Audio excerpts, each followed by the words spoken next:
mag-umpisa na tumayo para sa ating panalangin. Okay, iyo po ang inyong mga ulo at ibigit ang inyong mga mata sa ngalan ng Ama, ng Anak, ng Espiritu Santo. Amen. Lord, maraming salamat po sa araw na ito. Gabayan niyo po ang bawat isa sa amin ngayon. Salamat po. Amen. Sa ngalan ng Ama, ng Anak, ng Espiritu Santo. Amen. Okay, magsiyo po ang lahat. So first, let me introduce myself. I am Teacher Resedel and Cuerpo. Pero pwede niyo akong tawagin Teacher Del. Ano nga ang pwede niyo itawag sa akin? Teacher Del. Okay, magaling. So ngayon, may inihanda si Teacher na tatlong gagawin natin ngayon. Una ay energizer. Pangalawa ay poem o sa Tagalog ay tula. At pangatlo ay kwento. Bago tayo magsimula, gusto niyo bang sumayaw at kumanta? Opo! Okay.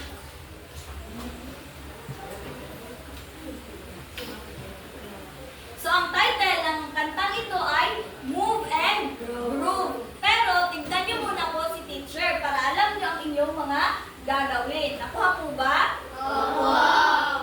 Okay. So alam niyo ba ang kantang I Have Two Hands? Hindi? Okay, so tignan niyo muna si Teacher. Ang tono nito ay I have two hands, pero iniba ni Teacher ang lyrics. So ito, I have two hands, the left and the right. Put them up high and hold so tight. Clap them together, 1, 2, 3. Let's all move and feel so free. I have 2 feet, they're ready to go. Step to the beat, fast or slow. Stomp, stomp, stomp, now turn around. Let's all march, come on, let's go. Okay, nakuha niyo po ba mga bata? Opo! Okay, magsitayo ang lahat?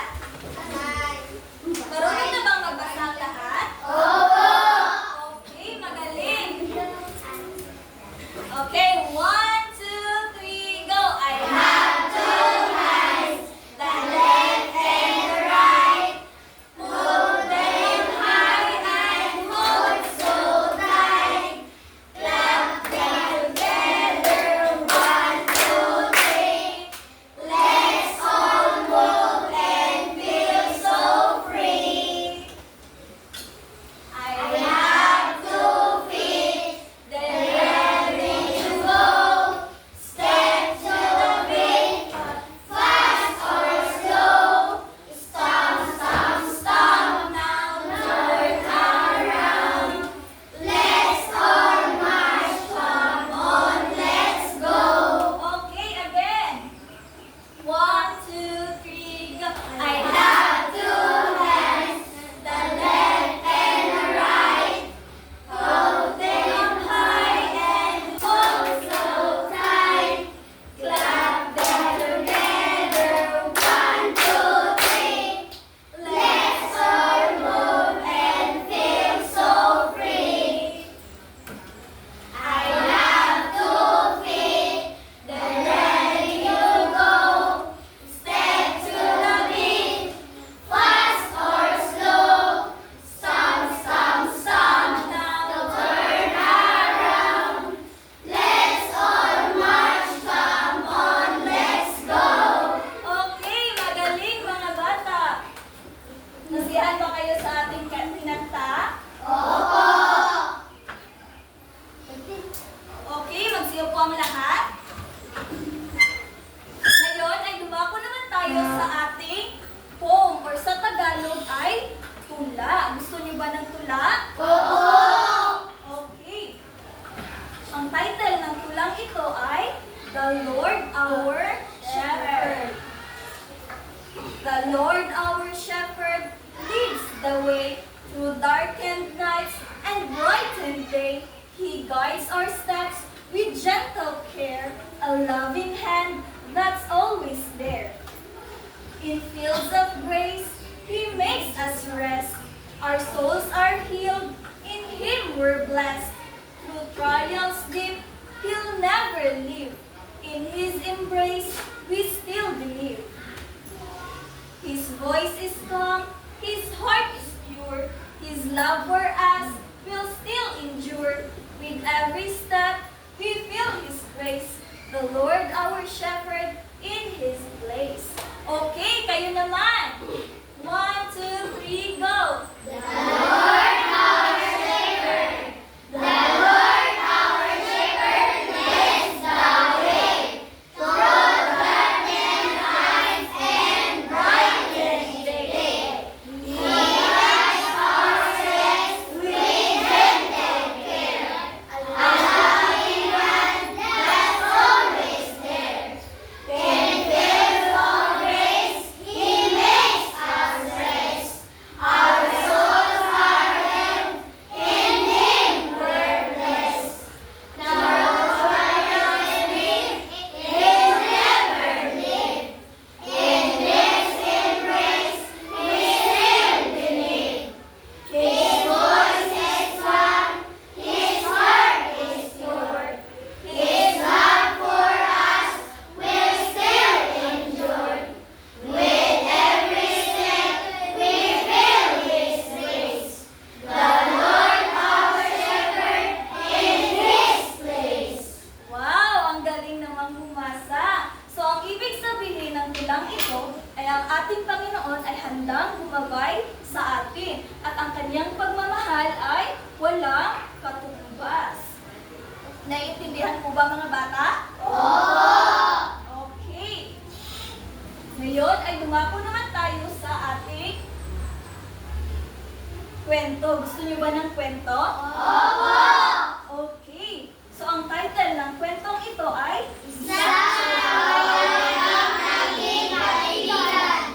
Okay, isang kaaway ang naging kaibigan. Makinig kayo dahil pagkatapos ni teacher na magbasa ng kwentong ito ay may itatanong siya sa inyo. At kapag nasagot niyo iyon ay may premyo kayo sa akin. Gusto niyo ba ng premyo? Okay, so makinig kayo. Noong unang panahon, may isang relihiyosong tao na nagngangalang Saulo. Sino nga ang relihiyosong tao? Saulo! Isa rin siyang Pariseo. Iniisip niya na ang sino mang naniniwala kay Jesus ay nagkakalat ng kasinungalingan at dapat ikulong o parusahan ng kamatayan. Isang araw, si Saulo ay papunta ng Damasco upang hulihin ang mga tagasunod ni Jesus. Saan na papunta si Saulo? Okay, sa Damasco. Nang biglang may napakaliwanag ang kanya nakita at kumalibot sa kanya, kaya siya ay natumba. Sabi ng boses, Saulo, bakit ka galit sa akin?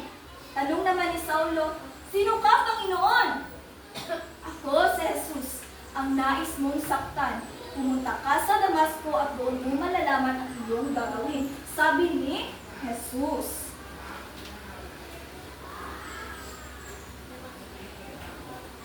Tumayo si Saulo, ngunit siya ay nabulag. Kaya ang kanyang mga kaibigan ay dinala siya sa isang bahay sa Damasco. Naghintay siya roon ng 3 araw ni wala siyang pagkain at inumin.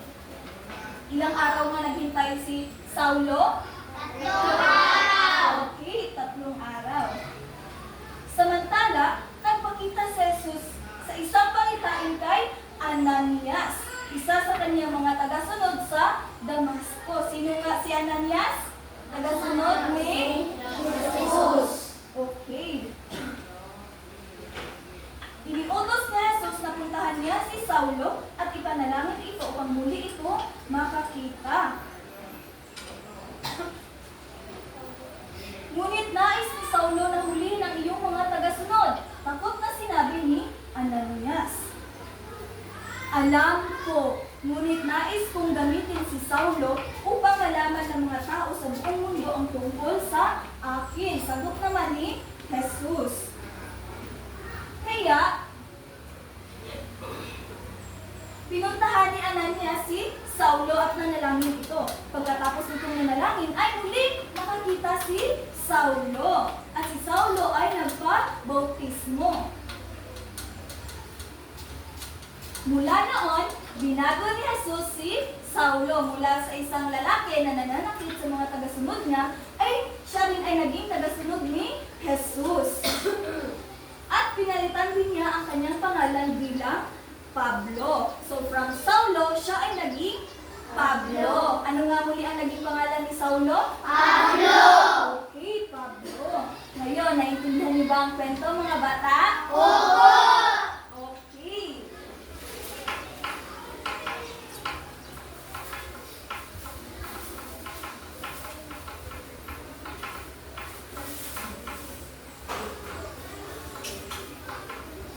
Now, handa na ba kayong sumagot sa mga katanungan ni teacher? Oo! Okay, wait lang po. Number 1. Kung gusto nyong sumagot, itaas lamang ang inyong kamay, okay? Number 1. Sino ang tao na nananakit sa mga tagasunod ni Jesus? Okay. Si Saulo. Si Saulo, magaling. So may premyo ka po sa akin. Number 2. Saan papunta si Saulo nang biglang may napakaliwanag ang pumalibot sa kanya? Okay. Damasco, magaling.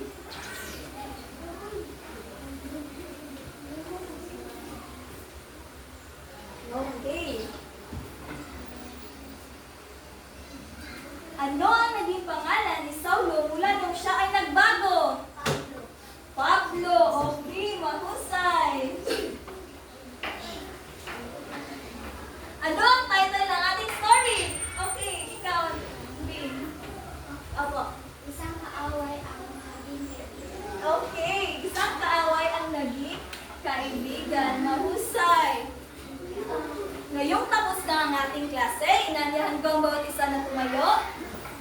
Paalam na po, mga